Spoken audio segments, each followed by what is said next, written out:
in northern Japan. Agency has been warning a tsunami ever since the quake, and tsunami has hit the Miyagi Sendai area as our live helicopter camera crew are up covering and showing you exactly what is going on at this time. Deputy Chief Cabinet Secretary Tetsuro Fukuyama told reporters on Friday that the governor of Miyagi Prefecture, where the earthquake has hit hardest, has asked the government to send self-defense force units to deal with the situation and aid the situation. Defense Ministry officials say self-defense force personnel are currently contacting local governments and related agency to assess the extent of the damage. Earlier, Prime Minister Naoto Kan and his cabinet ministers have gathered at the Prime Minister's office, where an emergency task force has been set up to respond to the earthquake. The task force will gather information on damage and prepare for more possible tsunamis. Japan's Foreign Minister Takeaki Matsumoto has ordered his officials to start preparing to accept foreign assistance. He has also told them to check on the safety of foreigners living here in Japan. The Pacific Tsunami Warning Center has issued a tsunami warning not just for Japan, but also for Russia, Marcus Island, the Northern Marianas, Guam, Wake Island, and Taiwan. The Pacific Tsunami Warning Center has issued a tsunami warning not just for Japan, where a tsunami has already struck, and you can see some of the damages so far in Miyagi Prefecture, northern Japan, and the Sendai area, but also for Russia, Marcus Island, the Northern Marianas, Guam, Wake Island, and Taiwan. For those of you who have just tuned in and living anywhere close to the coastal areas of Russia, Marcus Island, Northern Marianas, Guam, Wake Island, and Taiwan, please do not go near the waters. Move to higher ground as soon as possible.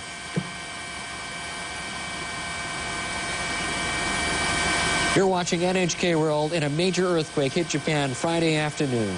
This happened about an hour and 20 minutes ago.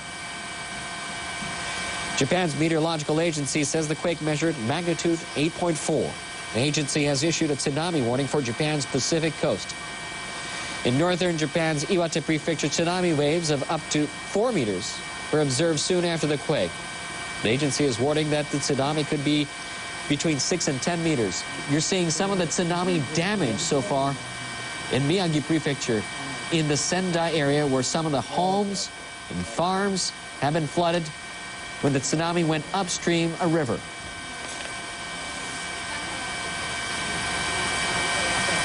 According to the Transport Ministry, Haneda International Airport has reopened 2 of its 4 runways. Haneda International Airport has reopened 2 of its 4 runways. The airport had earlier closed all runways. Haneda International Airport has reopened 2 of its 4 runways. The Japan Road Traffic Information Center and police say expressways around Tokyo and northeastern Japan have been closed. The Japan Road Traffic Information Center and police say expressways around Tokyo and northeastern Japan have been closed. According to Toshiba Elevator, it assumes that most elevators came to a halt in the region affected by the disaster. According to Toshiba Elevator, it assumes that most elevators came to a halt in the region affected by the disaster. At the moment, the company has been collecting information about mechanical troubles. The Industry Minister's Nuclear and Industrial Safety Agency has put in place an emergency center for the earthquake. It'll collect information concerning damages caused by the earthquake to nuclear power plants around the country. For those of you who just tuned into NHK World, you're seeing live coverage of Miyagi Prefecture in the Sendai area, where a tsunami has struck. A major earthquake hit Japan on Friday afternoon. Japan's meteorological agency says the quake measured magnitude 8.4.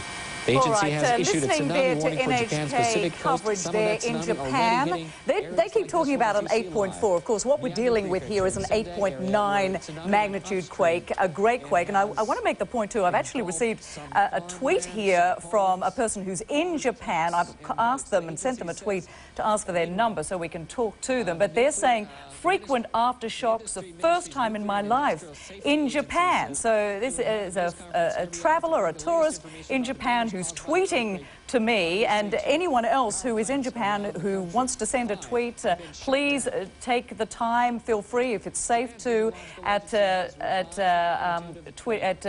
CNN. You know, do get online if you can and send a Twitter. But let's go back to these pictures now. I might just get that sound turned down in my ear if you don't mind. It's a little distracting just from the pictures. Thanks so much. Now, we're looking at all of this debris on the ground there, just moving right across Japan, coming from the coastal areas. We see the boats, we see cars, we see mud, all the debris moving through there. Thankfully, a lot of this is farming area, but it is moving into some buildings there, and we saw some ablaze on the ground. I want to go back to Ivan Cabrera, see what additional information Ivan has. What are you finding out? What are you learning now? Well, we just had another major earthquake offshore of Japan, a 7.1, which would be devastating enough, if certainly shallow enough and closer to the shore. Some of these folks in these farmlands and some of these buildings have no idea what is happening right now. They are perhaps 100+ kilometers away from the shore, and they are seeing on a sunny day in Japan this coming in. I mean, unless you're watching TV, unless you're listening to the radio, you're not going to have any idea what's coming up here. So this is where we get the casualties, where folks are not aware of what's coming and not able to reach a higher ground. And so, unfortunately, the tragic thing is we're seeing that wave of mud and debris and buildings and fire just encompass some of those homes there. And we hope they're empty, but certainly some of them probably are not, Rosemary, there. So there you see the initial wave coming in.